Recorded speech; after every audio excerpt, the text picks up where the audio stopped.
Jóvenes, espero que se encuentren bastante bien. El día de hoy con este video vamos a concluir el tema de los tributos. En cuanto a la tributación en Guatemala, lo primero que vamos a hacer alusión es al origen de los tributos. Recuerden que los tributos pues realmente son tan antiguos como la misma humanidad. Hemos visto que han existido bastante evolución dentro de la humanidad y dentro de eso pues siempre hacemos alusión a la época prehistórica, pues que los humanos contribuían para que su grupo pudiera subsistir creando herramientas para poder sobrevivir. Recuerden todos aquellos estadios que vimos en las primeras clases de derecho financiero y tributario. Decíamos que dentro de lo que cabía cuando el ser humano ya comenzó a ser sedentario, que vivían en cuevas, pues todos tenían que contribuir de alguna manera. Unos que ya veían cómo poder cocinar, otros cuando ya se empezó a crear las cuestiones del cultivo, pues empezaban a dedicarse a eso, otros salían a cazar, otros se dedicaban incluso al cuidado de los miembros de la familia, ya sea de los niños o de las personas adultas, ¿verdad? Luego surgen, por ejemplo, otro gran estadio que vamos a ver acá son los impuestos en Roma, que recuerden también que ya hablamos en relación a esto, que dijimos que se pagaban los impuestos a quienes salían vencidos pues en batallas, ¿verdad? Esto a finales del siglo II después de Cristo, que se formalizó la venta de plazas al mejor postor, conociéndose también a los publicanos, ¿verdad? Ahí hicimos alusión a que Jesús, pues siempre en algún momento le preguntaron si era correcto dar tributos y él pidió una moneda. Dijo, ¿a quién tiene grabada esa moneda? Le dijeron que al César, entonces él siempre hizo alusión que bueno, entonces darle al César lo que le corresponde, ¿verdad? Luego, los impuestos para los griegos pues constituían un auxilio al Estado para la persecución o prosecución de siempre del bien público, ¿verdad? Los tributos en la Edad Media, recordemos ustedes que eh, puede decirse que existían grandes porciones de tierra que pertenecían siempre a un feudal y que los siervos tenían dos clases de obligaciones, ¿verdad? Primero, pues la prestación de los servicios y la otra de carácter económico. Ahora, la tributación en Guatemala son todos aquellos impuestos establecidos por los señores feudales y que dieron origen a muchos de los tributos que conocemos en la actualidad, ¿verdad? Dentro de los tributos establecidos para los señores feudales en relación a algunos tributos actuales, pues tenemos primero el derecho de peaje, que estos son algunos impuestos como los aranceles a la importación, gravando la entrada de productos a un país y teniendo una finalidad proteccionista adicional a un fin fiscal. Luego tenemos el derecho de relieve, por ejemplo, que son impuestos sobre transmisiones hereditarias, como el impuesto sobre la herencia, los legados y las donaciones. El censo incluso, que este subsiste como una sanción de tipo pecuniario, tanto en el ámbito administrativo como en el judicial. Los sistemas de imposición indirecta, como lo hemos hablado, que es el IVA, ¿verdad? O el impuesto al valor agregado. Y otro tipo de tributo que también es el impuesto sobre la renta, que es en relación a todo lo que los ingresos que podemos percibir. Entonces también tenemos que dar una parte de eso, ¿verdad?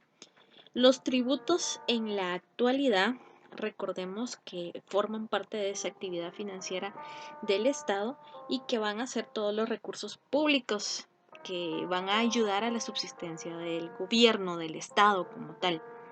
El tributo representa una institución verdadera, auténtica, es decir, que van a ser todo ese conjunto de las normas que van a regular gran cantidad de relaciones jurídicas, de derechos del Estado, las obligaciones de los contribuyentes, ¿verdad? Las potestades, deberes y sujeciones en torno a lo que se ha llamado la relación jurídica tributaria, que puede existir entre los contribuyentes, que van a ser los ciudadanos, y el Estado o el gobierno, ¿verdad? Para ser un poco más concreto. Acá tenemos que tener en consideración que van a existir dos principios que van a fundamentar los tributos en la actualidad. Eso ya lo vimos en la clase anterior, pero lo vamos a hacer referencia en este video también, que es el principio de legalidad y el principio de reserva de ley. Ambos los encontramos en la Constitución Política de la República de Guatemala y están precisamente en el artículo 171 y en el artículo 239. Hay dos definiciones que ustedes van a encontrar dentro del material de aprendizaje que se les ha cargado previamente y que establece que los tributos pues, van a ser todas aquellas prestaciones pecuniarias que el Estado o un ente público autorizado para el efecto van a crearse en virtud de la soberanía territorial que va a ser exigido por los sujetos económicos que están sometidos siempre a esa soberanía. Y una definición tal vez un poco más sencilla, sin tanto adorno, podría decirse que son las prestaciones en dinero que el Estado va a exigir en ejercicio de ese poder imperio que tiene o de esa constricción que puede realizar sobre los contribuyentes en virtud de una ley y para cubrir los gastos del tributo a una expresión monetaria, haciendo énfasis en un poder tributario del Estado. Por supuesto, vamos a encontrar una definición legal también en el artículo 9 del Código Tributario, en el que establece que los tributos son todas aquellas prestaciones comúnmente en dinero que el Estado va a exigir en ejercicio de su poder tributario con el objeto de obtener recursos para el cumplimiento de los fines. Por la recaudación de los tributos existe una distribución de la riqueza al proveer de ingresos al Estado.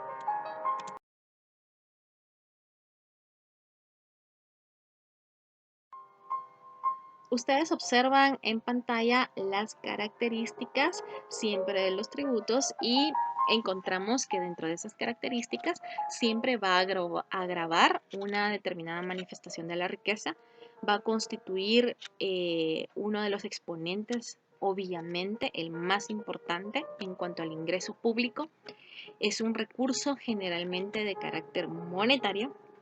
Su única fuente es la ley, como lo hemos visto con el principio de legalidad, que debe de ser fomentado, creado o ese hecho generador debe ser autorizado única y exclusivamente por el Congreso de la República de Guatemala a través de una norma y no tiene un carácter de confiscatorio. En relación a esto, recordémonos que debe de existir un principio de equidad, es decir, que al contribuyente no se le puede exigir más de lo que él legalmente o realmente no puede dar. Una certeza jurídica porque debe tenerse que debe existir un hecho generador que motivó a la creación de ese tributo. Una cuestión de conveniencia, obviamente al gobierno le conviene que nosotros podamos contribuir y por eso es que está el principio de no confiscación, ¿verdad? Que no se puede exigir más de lo que el contribuyente no pueda dar. Y la característica de economía, que obviamente es esa recaudación de los tributos en el menor tiempo y costo posible. Esa tarea la tiene asignada o bien delimitada la Superintendencia de Administración Tributaria.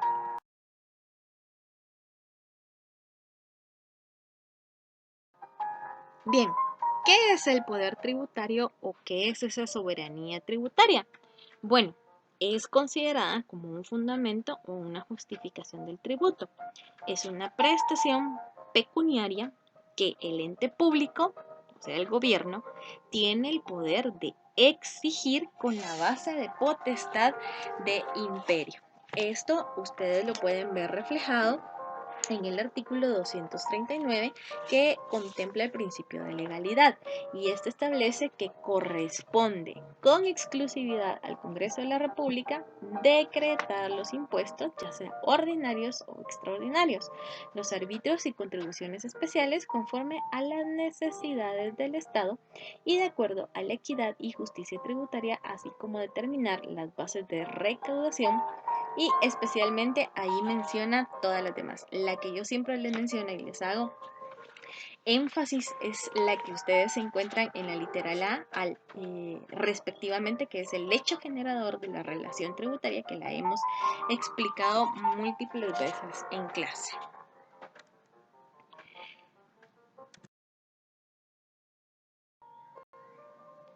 Dentro de las clases de poder tributario encontramos dos, que es un poder originario y uno derivado.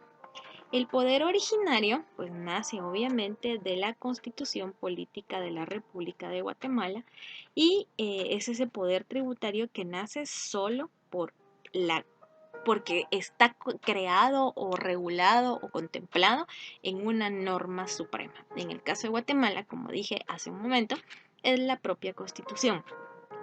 Y el derivado va a nacer de una ley ordinaria por competencia del Congreso de la República de Guatemala. Dentro de los límites al poder tributario, tenemos que hay dos tipos de límites, internacionales y nacionales. Los internacionales son todos aquellos tratados internacionales en derechos humanos, los tratados internacionales que no son en materia de derechos humanos, que están válidamente celebrados y una vez publicados oficialmente van a formar parte de todo el ordenamiento jurídico de Guatemala. Y los límites nacionales lo encontramos en la Constitución Política de la República de Guatemala como un derecho originario también.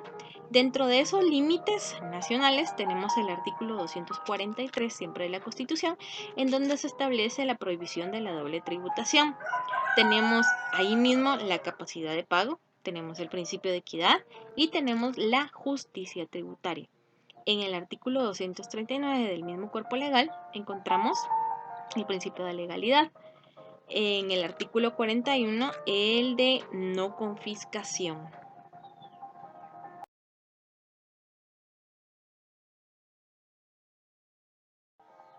Dentro de los tipos de tributos, ustedes ya elaboraron un trabajo e hicieron un esquema en relación a los tipos de tributos que se encuentran en Guatemala y muchos contemplaron los que ustedes observan en pantalla, que son los que están contemplados en el artículo 10 del Código Tributario, haciendo alusión a los impuestos, a los arbitrios, a las contribuciones especiales y a las contribuciones por mejora.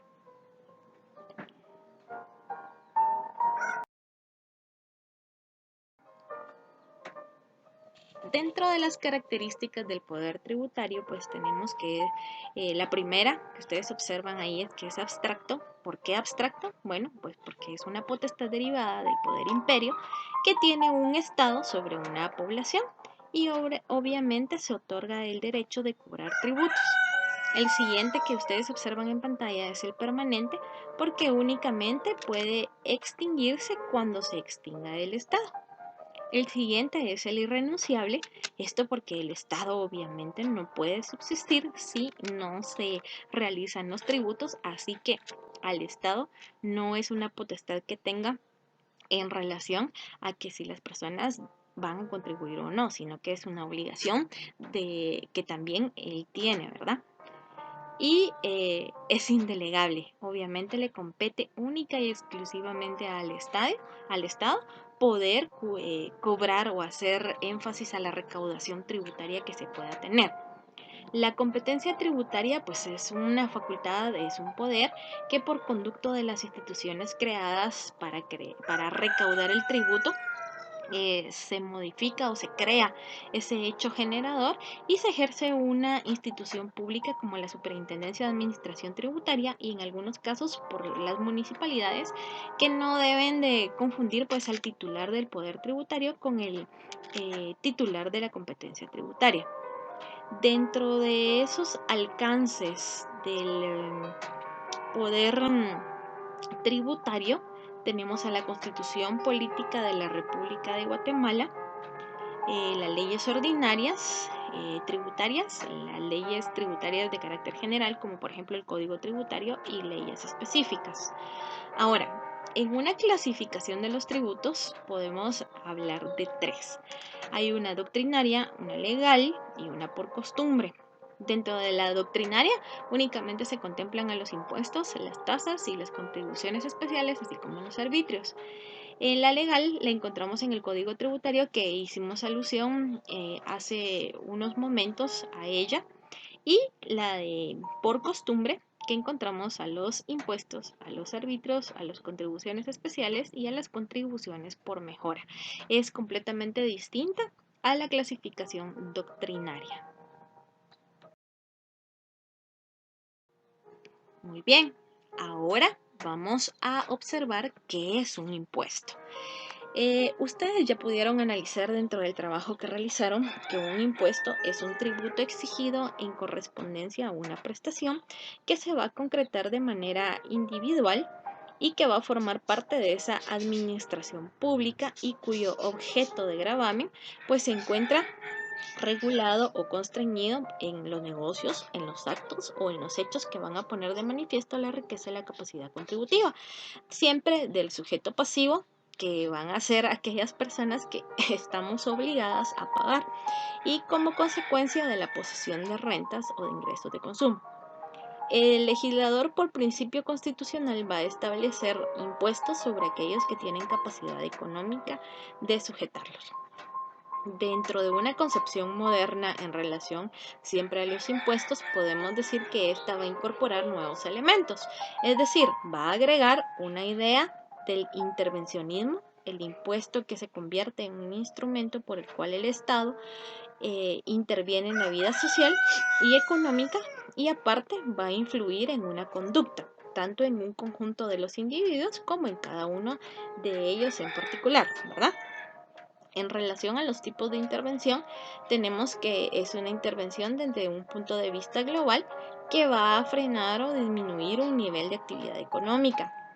Tenemos también una intervención por discriminación cuando se va a gravar uno y pues se desgrava a otros, ¿verdad? Ya sean ciertos sectores, regiones económicas o personas. Es decir, que se va a dar un trato diferente que pueda ser por medio de algunas exenciones o de algunos beneficios fiscales. El siguiente tipo de intervención es por amputación. Amputar significa cortar o cercenar, ¿verdad? Entonces, cuando hablamos de una intervención o una amputación, tenemos que cercenar una parte de la riqueza, quitar una parte de la riqueza o del ingreso de las personas para que se ejerza cuando se van a aplicar impuestos importantes sobre el patrimonio o sobre el capital, ¿verdad? Y por último, tenemos una intervención por distribución. Este es a través de cobros que van a ser impuestos a unos y a su vez van a entregárselos a otros a través de un sistema de seguridad social. Tenemos varias definiciones de los impuestos, pero vamos a establecer una, que es en relación a que son prestaciones en dinero o en especie exigidas por el Estado en virtud de un poder imperio. Ese poder imperio, recordemos que le compete única y exclusivamente al Estado, ¿verdad? Y a quienes se van a hallar en una situación considerada en la ley como hechos imponibles. Dentro de los objetivos de los impuestos tenemos que es, uno, primero, proporcionar ingresos al Estado. Ahí a esta finalidad tributaria o fiscal se le agrega también el servicio para fines económicos o políticos, ¿verdad? Dentro de las características de los impuestos, dentro de las cuestiones más importantes, tenemos la obligatoriedad, la legalidad, la generalidad, la especialidad, la indivisibilidad, la coacción y consolidación. La más importante o de las más importantes tenemos la obligatoriedad, que va a surgir porque crea o nace una obligación de dar el dinero o alguna cosa, ¿verdad? Como alguna prestación también, y que es predominantemente pecuniaria, o sea, es en dinero. El de legalidad, porque debe siempre de estar basada en la ley y hace alusión también a un principio de reserva de ley, es decir, que todos los impuestos también deben de estar creados mediante una norma. El de generalidad, que es aplicable a todas las personas individuales o colectivas. No hay nadie que se escape de contribuir a través de un impuesto. El de especialidad, porque recordemos que es aplicable a unas personas individuales o colectivas dependiendo de los hechos generadores que se hayan establecido en la norma. Es indivisible porque no se puede individualizar en relación a quién sí va a pagar un impuesto o quién no, ¿verdad? El servicio se va a financiar con un impuesto. Es decir, no es atribuible a una sola persona en específico, sino que a la comunidad en general. El de coacción, porque recordemos que nadie voluntariamente quiere pagar impuestos, sino que es una cuestión obligatoria y es forzosa, siempre para la misma subsistencia del Estado. Y en relación al último, que es el de consolidación, recordemos que el Estado pues, se va a anticipar y va a satisfacer previamente las necesidades públicas financiándolas con un impuesto. Dentro de la clasificación de los impuestos tenemos que hay impuestos directos y hay impuestos indirectos.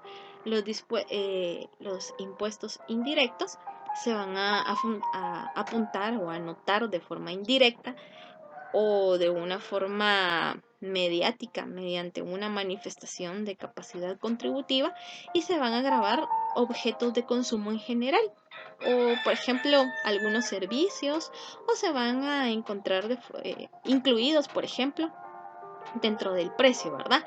Es decir, no es una cuestión que tengamos que pagar de forma distinta, sino que van incluidos dentro de lo que nosotros podemos comprar. En algún momento en clase hice alusión a esto, que por ejemplo cuando nosotros compramos un lápiz ya tiene un impuesto, es decir, es una forma indirecta. Por eso es que aunque sea un niño el que lo esté comprando, entonces está contribuyendo a través de un impuesto indirecto. Ahora, los impuestos directos van a gravar directamente alguna cuestión, una capacidad contributiva que va a hacer en términos generales. Por ejemplo, el impuesto sobre la renta, el impuesto de solidaridad que estuvo vigente en algún tiempo en Guatemala y el impuesto único sobre el inmueble, que eso lo hacemos de forma parcial durante un año en relación a los bienes inmuebles que nosotros podamos tener. Dentro de las características de los impuestos tenemos que van a gravar la adquisición, la importación o el consumo de algunos bienes y servicios, van a gravar la exteriorización, por ejemplo, de algunos actos o negocios jurídicos, ¿verdad? Van a ser personales por razón de las circunstancias de la persona, porque así va a ser la capacidad del sujeto pasivo que vamos a hacer nosotros los contribuyentes. Van a ser reales porque tienen en cuenta la riqueza por sí misma del Estado, ¿verdad? Van a ser ordinarios porque forman parte de las finanzas siempre del Estado. Y entre paréntesis ahí hacemos alusión al impuesto sobre la renta, al IVA o al IUSI, ¿verdad?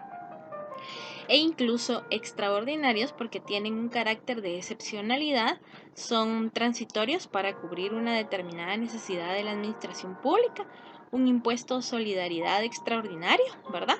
O un impuesto extraordinario temporal en apoyo a los acuerdos de paz, como para tenerlo en referencia, ¿verdad? Que fue el famoso IETAP, ¿verdad?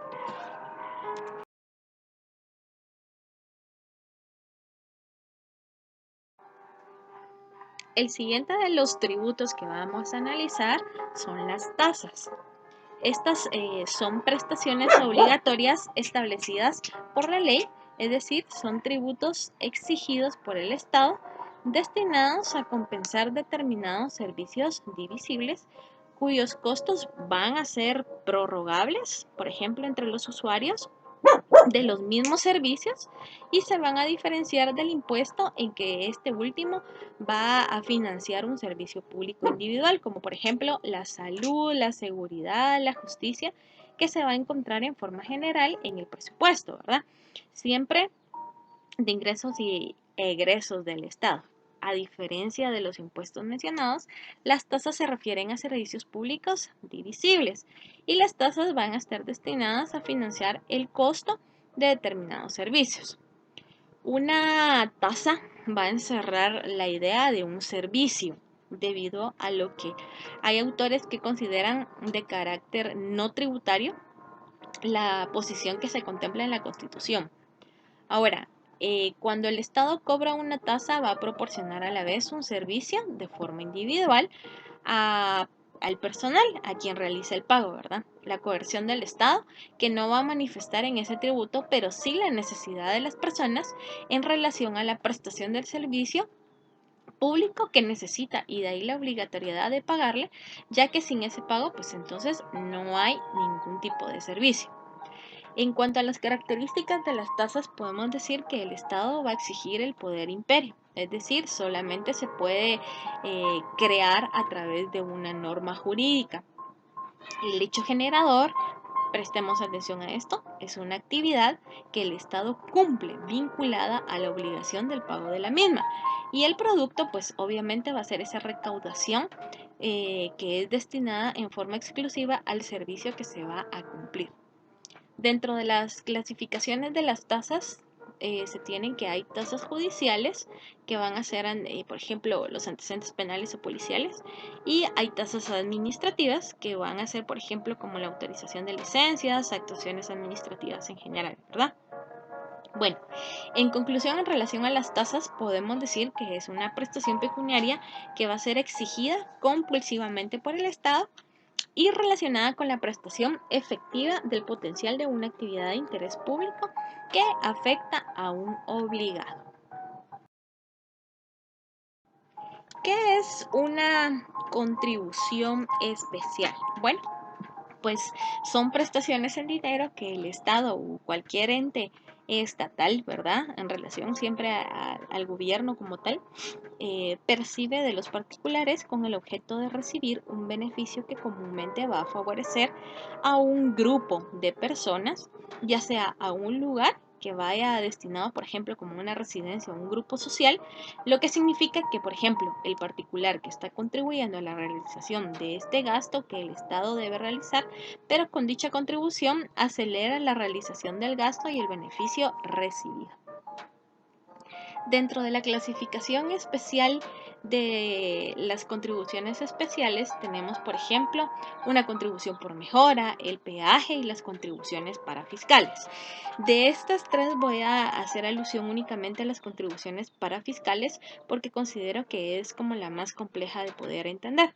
Entonces, esta recordemos que es una contribución recabada por ciertos entes públicos autónomos para su financiamiento, es decir, un grupo limitado de personas que han determinado un grupo social o profesional. Ahora, los elementos especiales de las contribuciones especiales. Hay sujeto pasivo, que son las personas físicas, jurídicas, a las entidades como por ejemplo eh, eh, las herencias, ¿verdad? O la base imponible, que es el porcentaje del costo que la municipalidad o el gobierno local soporte por la realización de las obras o por el establecimiento de ampliación de los servicios. Dentro de las características de las contribuciones especiales, tenemos que va a un territorio determinado, es una cuestión pecuniaria, es a través de la ley, es una naturaleza tributativa, por ejemplo, y es de carácter obligatorio.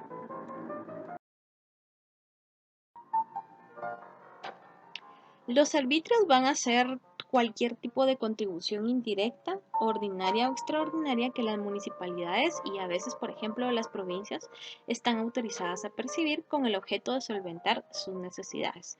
Estas son prestaciones que en sí el municipio va a exigir a los vecinos con el objeto de poderse abastecer de recursos públicos, perdón, para restituirlos a los mismos vecinos y que van a ser devueltos, por decirlo así, a través de servicios públicos, proporcionando bienestar a la comunidad en general, ¿verdad? Siempre en relación a un municipio. Van a ser medios ordinarios o extraordinarios que se le conceden generalmente a los municipios para obtener recursos o cubrir sus necesidades. Dentro de estas características tenemos que siempre va en un territorio determinado, es establecido por la ley, es de carácter obligatorio, es pecuniario, es decir, se recibe en dinero y tiene una naturaleza específicamente tributaria.